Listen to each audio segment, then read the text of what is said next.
வணக்கம் வீர வணக்கம். தூத்துக்குடி மக்களுக்காக. தூத்துக்குடி மக்களுக்கு வீர வணக்கம் வீர வணக்கம். வீர வணக்கம் வீர வணக்கம். தமிழக அரசே திமுக அரசே. தமிழக அரசே திமுக அரசே. தமிழக அரசே திமுக அரசே. தமிழக அரசே திமுக அரசே. தீர்ப்பு வந்து ஓராண்டுக்கு மேலாச்சு. ஓராண்டுக்கு மேலாச்சு. ஸ்டெர்லைட்டை தூத்துக்குடி தயக்கம் ஏன்? தமிழக அரசே தயக்கம் ஏன்? தமிழக அரசே தயக்கம் ஏன்? தீர்ப்பு வந்து ஓராண்டாச்சு. தீர்ப்பு வந்து ஓராண்டாச்சு. ஸ்டெர்லைட் அரசே தயக்கம் ஏன்? என்னாச்சு என்னாச்சு?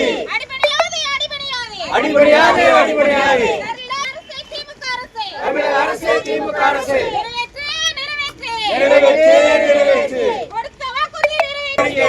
வீர வணக்கம் வீர வணக்கம். வீர வணக்கம் வீர வணக்கம். சுகாதாரமான வாழ்க்கையை மீட்டெடுக்கவும் போராடிய தூத்துக்குடி மக்களை 15 பேரை காவல்துறையினர் சுட்டுக் கொன்று அந்த தியாகிகளுக்கு இன்று 7ஆம் ஆண்டு நினைவஞ்சலி செலுத்தப்படுகிறது. இந்த நேரத்தில் நாங்கள் தமிழக அரசுக்கு 2 கோரிக்கைகளை முக்கியமாக முன்வைக்கின்றோம்.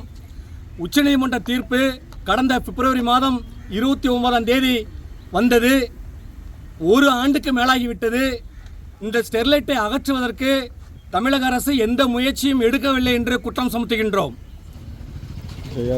மேலும் அவர்கள் மறுசீராய்வு மனு கூட சென்றார்கள். அது கடந்த நவம்பரில் டிஸ்மிஸ் செய்யப்பட்டது. இப்பொழுது ஸ்டெர்லைட்டை அகற்றுவதற்கு எந்த தடையும் தமிழக அரசுக்கு இல்லை. இப்படி தமிழக அரசு காலம் தாழ்த்துவதால் ஸ்டெர்லைட் நிர்வாகம் கைக்கூலிகளை வைத்து உச்சநீதிமன்றத்தில் மீண்டும் கியூரேட்டிவ் என்ற தலைப்பில் மனு செய்து குறுக்கு வழியில் திறப்பதற்கு முயற்சி செய்து கொண்டிருக்கிறார்கள். ஒருவேளை உச்சநீதிமன்றம் மீண்டும் சில நிபந்தனையோடு திறக்க சொன்னால் திமுக அரசு போராடியது என்னவாகும்? திமுக சட்ட போராட்டத்தை உச்சநீதிமன்றத்திலும் சரி மக்கள் மத்தியிலும் சரி சிறப்பாக நடத்தியது. ஒருவேளை திறந்தால் திமுக அரசுக்கு கெட்ட பெயர் வருமா வராதா என்று கேட்கின்றோம். ஏன் இந்த காலதாமதம்? அகற்றுவதற்கு என்ன தடை உள்ளது என்று கேட்கிறோம். மேலும் நீங்கள் ஆட்சிக்கு வந்து 4 ஆண்டு காலம் ஆகிறது.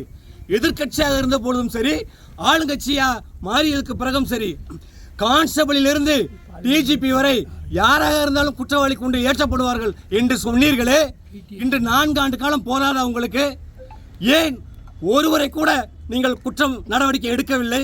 அருணாச்சலேசன் ஆணையம் உங்களுக்கு தடையாக உள்ளதா? அருணாச்சலேசன் ஆணையம் உங்களிடத்தில் தானே வந்து அறிக்கையை சமர்ப்பித்தார்கள். நீங்கள் நடவடிக்கை எடுப்பீர்கள் நம்பிக்கையில் தானே நாங்கள் உங்கள் மீது நம்பிக்கை வைத்துள்ளோம்.